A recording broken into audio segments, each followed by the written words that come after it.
tô só eu aqui com você, então pode confessar aqui pro Jeff. Você já fechou aquele projetão e aí você viu o dinheiro caindo na conta e na mesma semana já tava pesquisando um carro novo, não é? Não é? Pode confessar aqui pra mim que eu não vou explanar pra ninguém não. Eu acredito, né, uma coisa que eu tenho notado é que o empreendedor de verdade, aquele que é empreendedor raiz, ele é um sonhador por natureza. Ele realmente acredita que as coisas vão dar certo. É quase que natural pro empreendedor, né? Porque senão ele não tinha apostado nisso. Esses dias, inclusive, eu tava assistindo um vídeo, é um desses pastorzinhos famosos aí do YouTube, e aí ele tava no vídeo criticando a mentalidade de escassez das pessoas, né? Principalmente a mentalidade de escassez dos consultores. Na visão dele, o que ele falava? As pessoas precisam realmente acreditar, elas precisam superar o que o pessoal dos números falam, né? Que ele falou, tá? Ele falou que o pessoal dos números, os consultores, eles praticamente criminalizam a fé. E prazer, eu sou esse cara dos números, né? Eu tenho que te confessar, eu realmente gostaria de verdade de viver num mundo assim, né? Eu gostaria de ser um pouco assim, de ser uma pessoa que tem essa fé exagerada nas coisas, sabe? Acreditar efetivamente que tudo vai dar certo.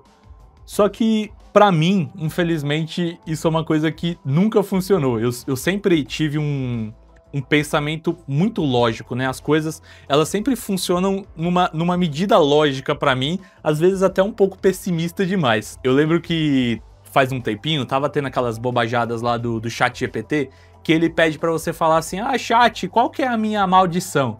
E aí o que ele respondeu pra mim? Ele falou exatamente isso, falou, você enxerga lógica em coisas que não necessariamente precisam ser lógicas, né?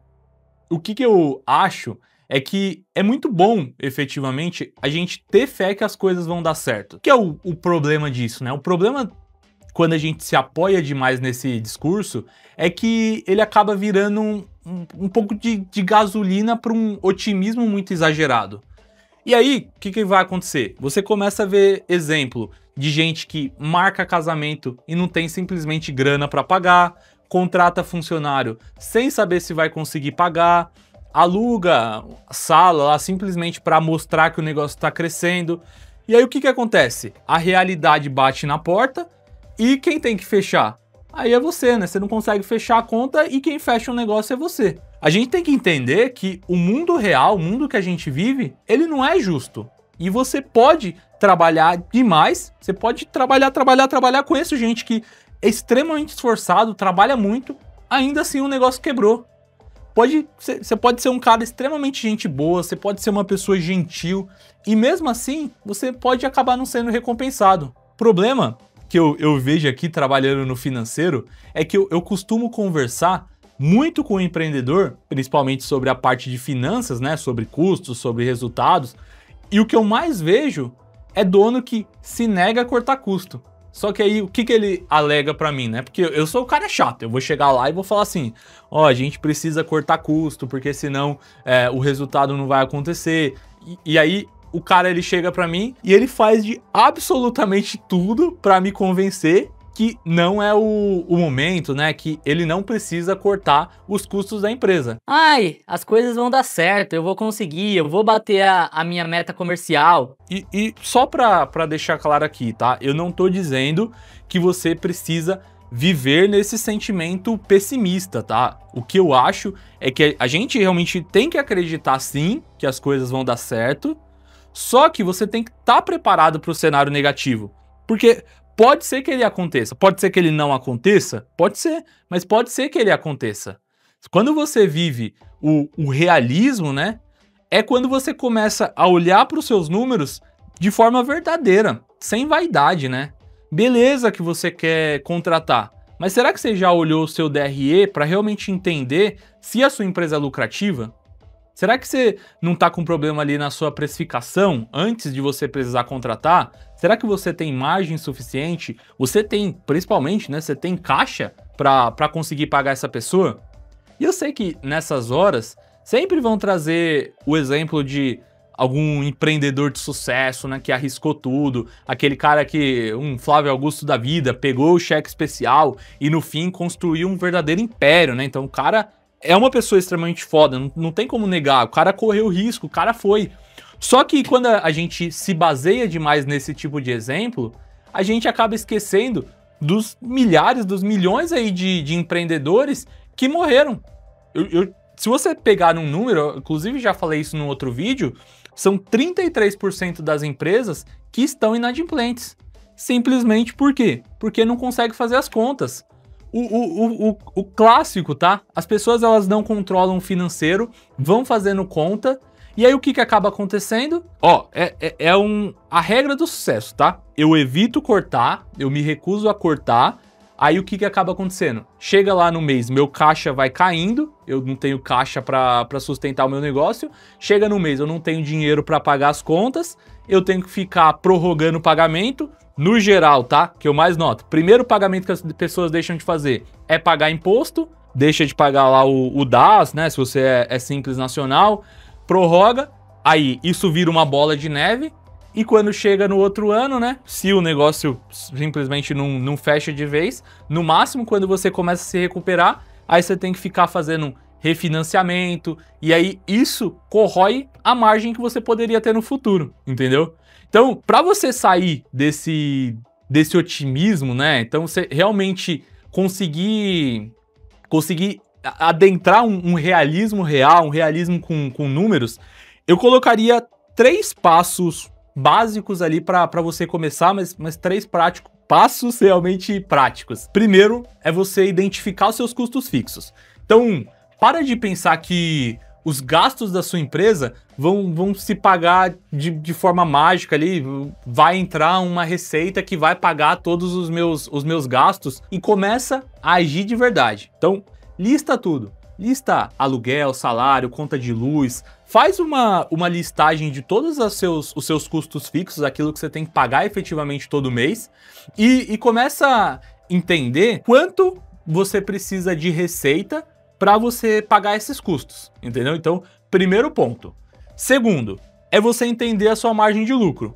Então, em vez de você ficar nesse foco de só vender mais, de foco no faturamento, começa a focar na sua margem de lucro. Primeira coisa, você sabe, muito provavelmente você sabe me dizer quanto que é o seu faturamento ideal, né? Quanto que você quer faturar. Mas você sabe me dizer, é fácil você saber quanto que você quer lucrar, e eu não tô falando do seu salário, tá? Prolabore. Eu quero saber se você sabe me dizer quanto que você quer lucrar no final do mês. Então, isso é importante você entender. E para isso você precisa calcular a sua margem de lucro.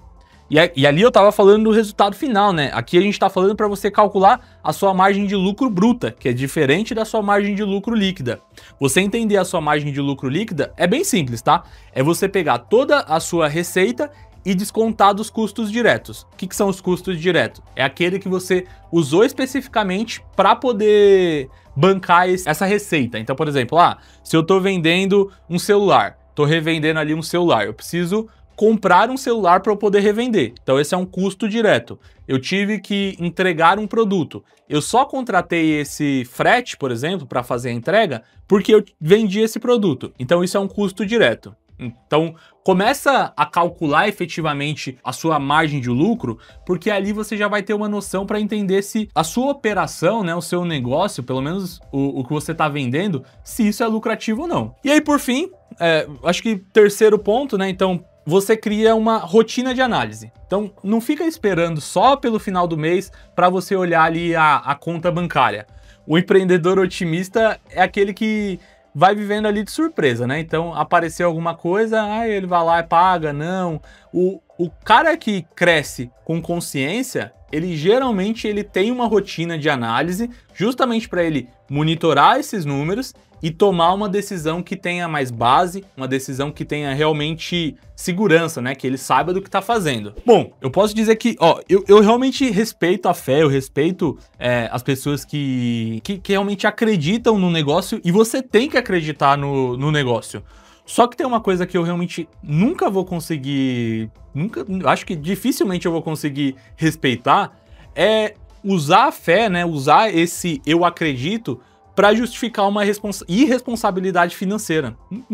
Isso é uma coisa que dificilmente vai entrar na minha cabeça, né? Eu sei que ser otimista é muito bom. É muito bom você ser otimista para você acordar de manhã, para você seguir em frente, para você não desistir, porque, porra, empreendedor toma pancada todo dia, né? Então, é conta que chega, é problema que aparece, é funcionário que dá trabalho. Só que você só consegue seguir em frente, né, se você tiver efetivamente clareza. Você entender efetivamente o que você precisa fazer de verdade para manter a sua empresa viva. Não é aquele otimismo de fé, né? Uma fé de mentira. Então, o que eu posso dizer é que você precisa ser otimista, mas você está baseado em números. Isso é o ponto principal. E sem mentira aqui, eu quero que você coloque aqui nos comentários para falar pra gente qual foi a situação na fé, né? A situação de fé que você tomou sem avaliar seus números, sem olhar os resultados e que mais te ferrou. Acho interessante pra gente ter esse papo aqui, a gente ter esse entendimento. Deixa aí nos comentários que vai que a gente às vezes aprende rindo aí da nossa própria burrice e não repetindo isso, né? Bom, se você chegou até aqui, né, se já tá até o final do vídeo, por favor, não deixa de curtir esse vídeo, de se inscrever nesse canal. Toda semana aqui a gente tá publicando vídeo novo, a ideia é trazer consciência financeira, é trazer clareza. Eu vou tentar trazer alguns conteúdos mais práticos, trazer alguns conteúdos diferentes. Se você tiver sugestão, ideia, também pode deixar nos comentários. É sempre legal pegar ideias das pessoas para a gente poder transformar isso em conteúdo. E se quiser saber mais sobre como a Grimp, essa empresa de consultoria financeira, pode ajudar o seu negócio a ter mais clareza, também é só entrar em contato com a gente, tá o link aí na descrição. Vamos ficar muito felizes aí em atender o seu negócio e te ajudar a não cometer mais esse tipo de erro financeiro. Beleza? É isso e até o próximo vídeo.